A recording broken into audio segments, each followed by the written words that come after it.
Well, hello, and continuing on with the Gospel of Matthew to the fourth misuse of a prophecy in the Old Testament. Matthew 2:23. Following the story of Jesus running off to Egypt to escape with his life, and after Herod dies, Archelaus is reigning in his stead in Judea. Now we're told that his parents move back and they come to dwell in the city of Nazareth. So this is the fourth misuse of a prophecy.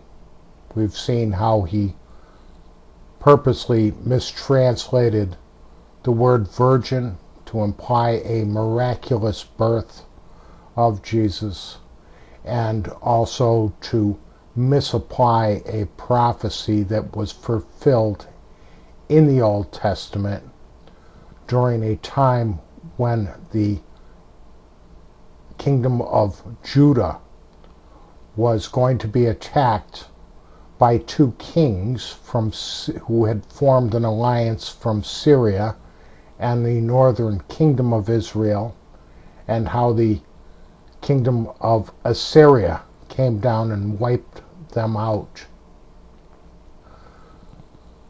And we saw how the term in the Old Testament of Israel being God's son was misapplied to Jesus. And we saw how that the slaughter of the innocents, which, by the way, is no grounding in actual historical record other than the New Testament Gospel of Matthew. There was no slaughter of the innocents, no record of it, nothing that archaeology can find and prove about it.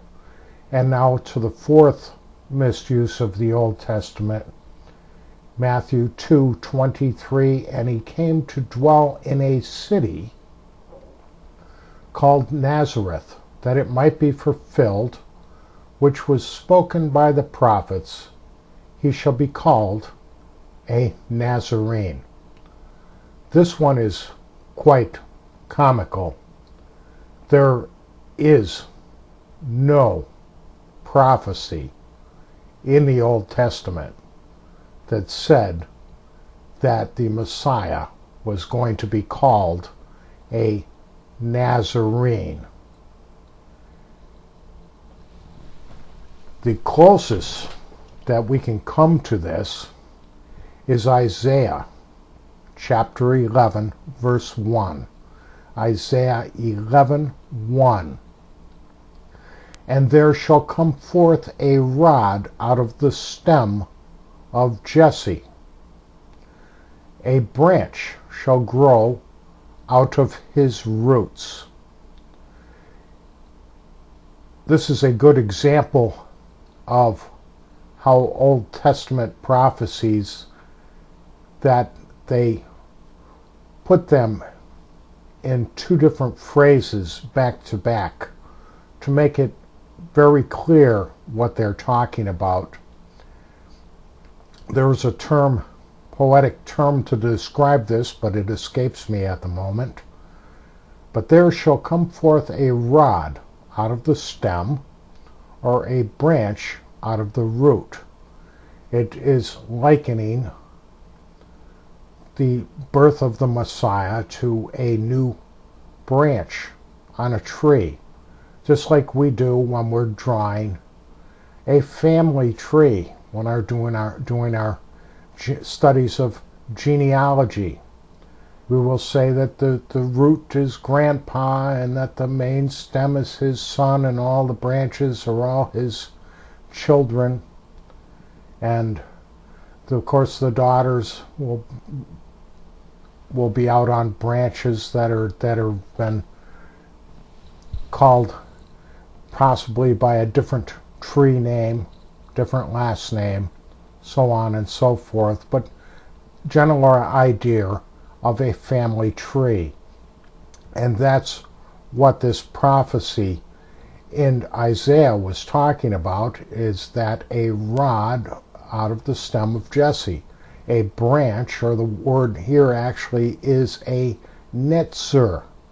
Netzer was the Hebrew word, and it meant a branch, or a sprout, or a shoot. And that was what was originally intended in the verse. But this just goes to show is that whoever wrote this Gospel of Matthew had less understanding of the Hebrew Scriptures than I do. He certainly was not a disciple of the Son of God to have written such rubbish as this. That if he were a descendant of David, he certainly would not fulfill that prophecy by living in a particular city. I am my Father's son. It does not matter where I live. It doesn't matter where I was born.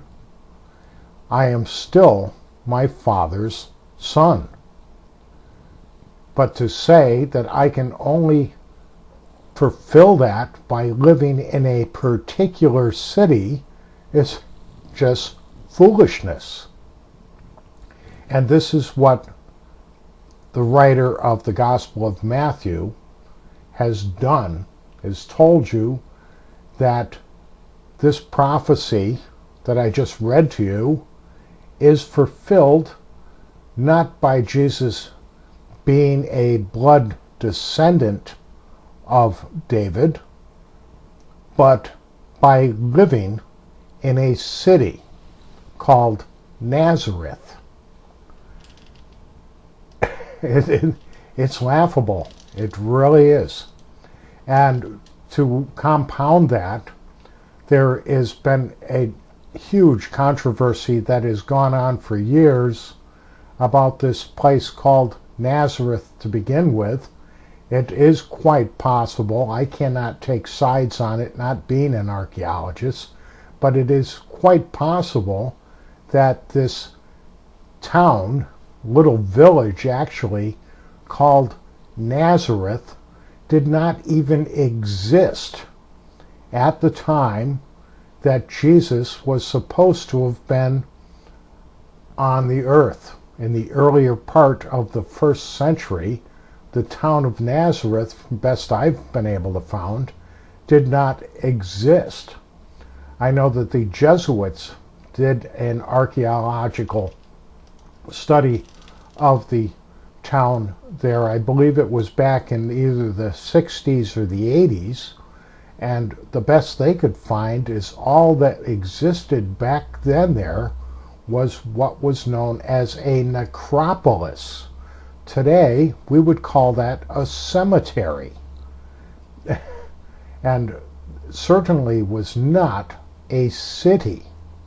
So this just goes to show you that, again, whoever wrote this gospel had very little understanding of the Hebrew Scriptures to begin with. And secondly, he must have not been anyone that was familiar with the area of Galilee, and most certainly just picked up this location off of a map. And it also has been speculated that this place never appeared until after this gospel was written.